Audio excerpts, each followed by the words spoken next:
Thank you, Doctor, and thank you for your presentation. We will now continue with 15 minutes of questions from the members. We'll begin with the official opposition, and I see Member Hoffman. Go ahead, please.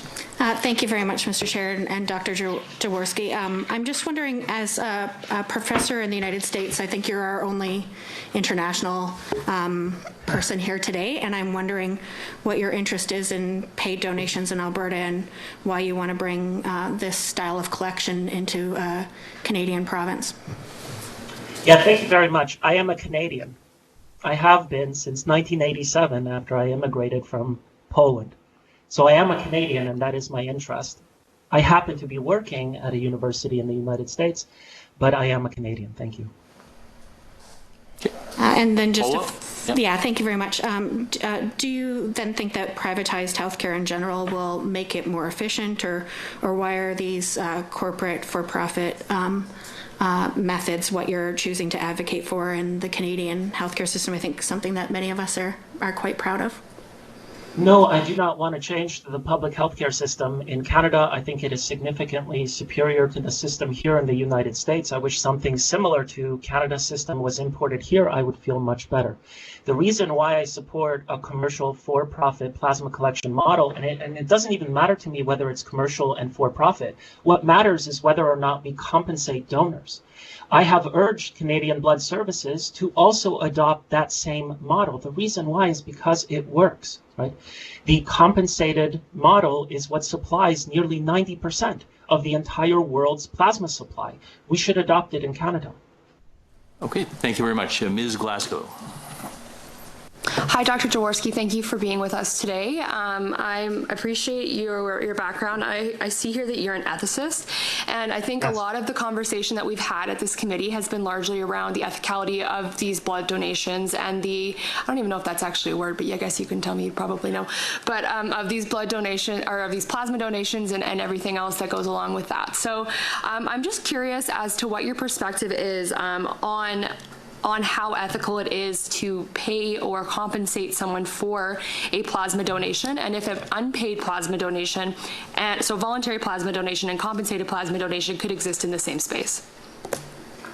So as I said in my presentation, and again, I tried to send a copy of the paper to the committee. I missed the time period, but I will be happy to email each member of the committee a copy of the paper that shows that compensated plasma collections have not had a negative impact on blood donations. Not in Canada, not in the United States, not in the Czech Republic, not in Germany either. I am currently trying to get data, more data from the Czech Republic. I'm also trying to get data from Hungary as well as Austria. So I will try to complete this research project in time.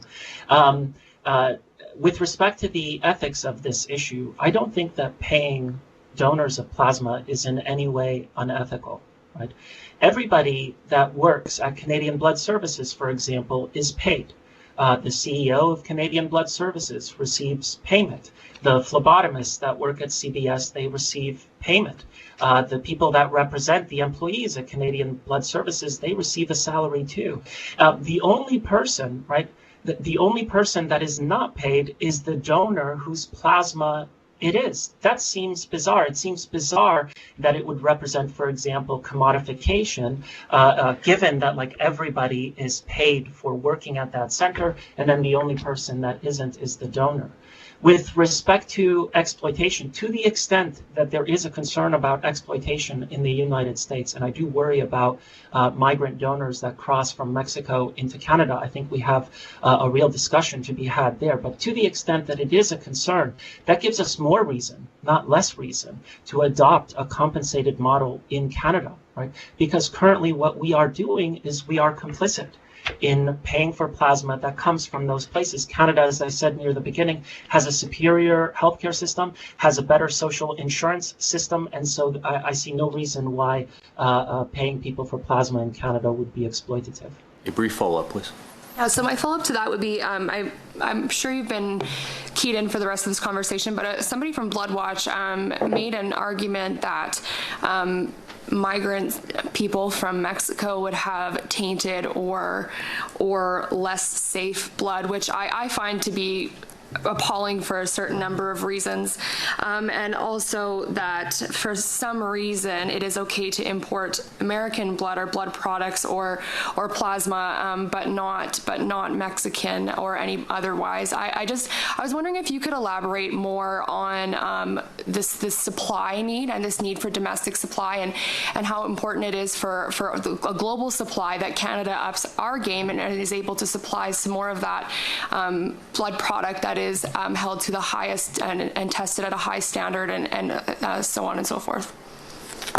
Yeah, thank you. So with respect to safety, you just had Dr. Schur present to you and explain that the plasma therapies made with compensated plasma are just as safe as the plasma therapies made with non-compensated plasma. In fact, CBS and Health Canada and the national blood operators around the world have had the same position. They don't say that it is, similar in safety. They say it is just as safe as and equally safe as. This is because of the various procedures that you can put this kind of plasma to that you cannot do with blood that is used for transfusions or plasma that is used for transfusions. With respect to the global supply, we have a significant difficulty. Around the world, demand for these plasma therapies is increasing at approximately 6 to 10% per year. The proportion that I mentioned, 89%, comes from compensated plasma. That is increasing, and it will continue to increase. According to Sankeen, the national blood operator in the Netherlands, Europe is currently 40% dependent on American remunerated plasma. But over the next 5 years, that number is liable to increase to 90%. We are seeing more and more dependence on the United States. And as far as Canada is concerned, Canada is the second highest user per capita of immune globulin. We are a significant drain on that global supply. Not only should we be attempting to be self-sufficient, 100% self-sufficient, we should be looking to contribute to that global supply. We should be more than 100% self-sufficient. We should be collecting 200 to 300% of the plasma that we need for our plasma therapies. Thank you, Doctor. Member Hoffman, go ahead. Thanks so much. I appreciate that your focus is on plasma. Some of our prior presenters talked about the relationship between plasma and whole blood, and when you have a vertical integration system that you can ensure that you are able to move donors around to ensure that the complexity of the blood products needed is met. I'm wondering if you can comment on that, because I understand that your focus is plasma, but I, of course, have interest in all blood products that Canadians need. Yeah, absolutely, Member Hoffman. I am pleased to talk about this. As I said in my opening presentation, I have conducted now a series of studies on the impact of compensated plasma on unpaid blood donations.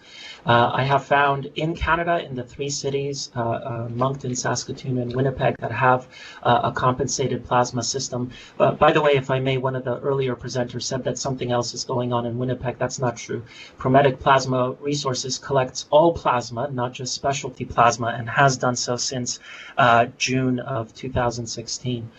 It has had no impact on blood donations. In fact, there was a slight increase in blood donations from the introduction of those compensated plasma opportunities, right? I was stunned by those findings, and so my colleague Bill English and I, we actually spoke with Vitalant and America's Blood Centers and received data from them and replicated the study in the United States and found the same effect. Namely, it has no impact on unpaid blood donations.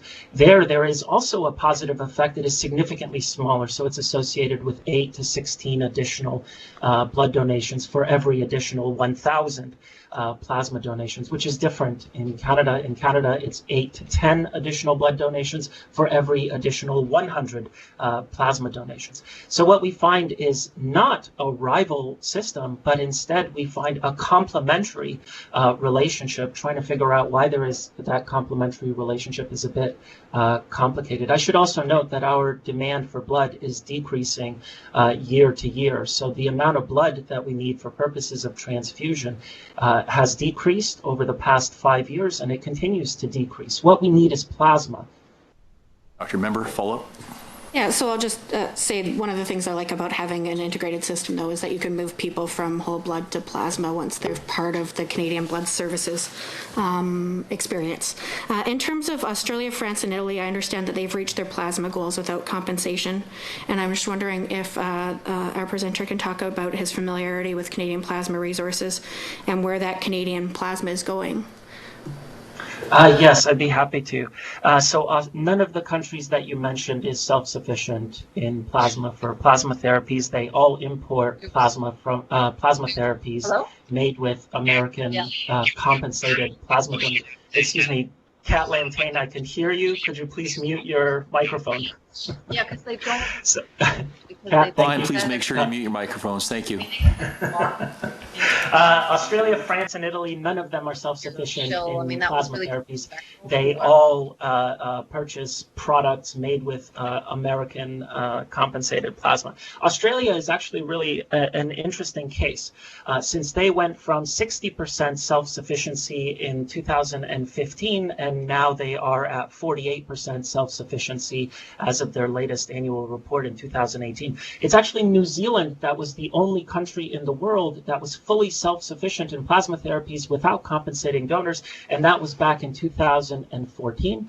They started importing plasma therapies made with compensated plasma in 2015, and at this point, they are reliant on compensated plasma from the United States for more than a tenth of their needs. You mentioned France and Italy, and I said that they are not self-sufficient. I wanted to just mention the fact that in Italy, you receive a paid day off work to donate either blood or plasma.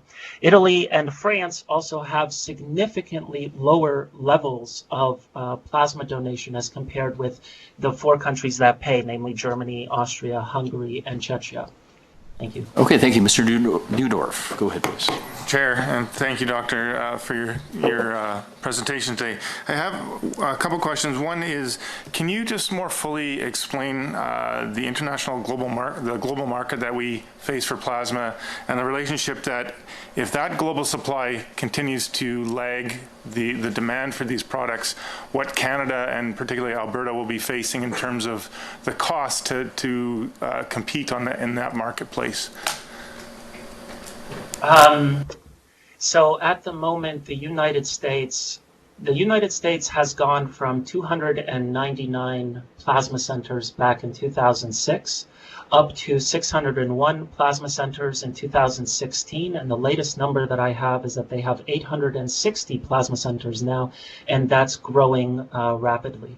To this point, the United States has been able to keep up with demand. However, as I said, the novel coronavirus has decreased plasma donations by 15 to 20%, which is a significant problem.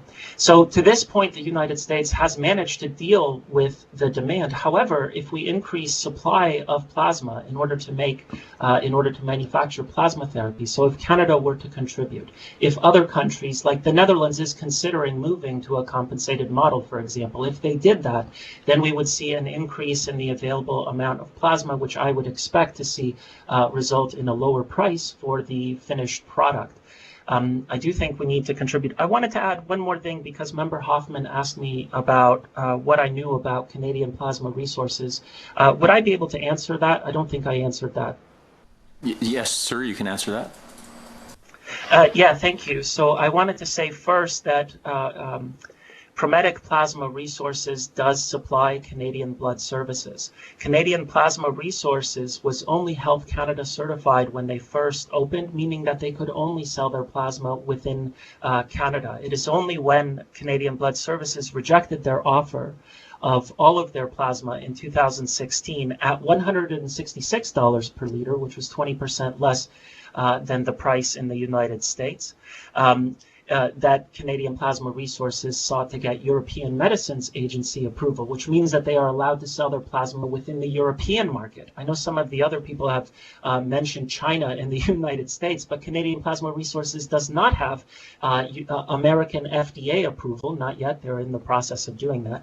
Both China and the United States require FDA approval in order to be able to sell products into those countries. Canadian Plasma Resources has made 2 subsequent offers to to Canadian Blood Services. In 2018, they offered all of their plasma at $195 a liter for a term of 7 years, and then most recently in 2019, $220 per liter for a term of 20 years. Dr. Scher and others have raised the issue of, like, who knows what will happen at the end of the contract. So in order to deal with this worry, with this concern, Canadian Plasma Resources is offering an unprecedented 20-year contract term that would guarantee, and they're offering 600,000 liters, meaning that Canada could be 100% self-sufficient by 2025 if we have the 40 CBS centers collecting 60,000 liters of plasma. And yes. Thank you, sir. And I know, Dr. Jaworski, you answered a question that was pertaining to another member, so I will allow Mr. Neudorf, if you could just ask a very brief follow-up question, and then we'll conclude with Dr. Jaworski. Thank you, Mr. Chair. I just wanted to ask that under the current model, if we don't see any changes, what is the likelihood that Canada will be able to reach that self-sufficiency level within the next few years, which you already alluded to somewhat? Without permitting compensated plasma collections, the answer to your question is there's a 0% chance that we will be completely self-sufficient by 2024 or 2025. The CBS plan is attempting to reach 50% self-sufficiency in plasma for immune globulin by 2024 or 2025. Quite likely it will be 2026 given the current situation. So that leaves 50% that we will be reliant on essentially American compensated plasma, right? We will continue to be, as I said before, we will forever be dependent on plasma therapies made with American compensated plasma unless we adopt a model where we permit compensation for Albertan and Ontario and basically Canadian plasma donors. Okay, thank you, Doctor. Thank you very much for your presentation. Thank you for answering questions from committee members. Honorable members, we're going to take a 5-minute break at this time. Before we go back to deliberations, again, to any of our guests online, you're welcome to listen in on the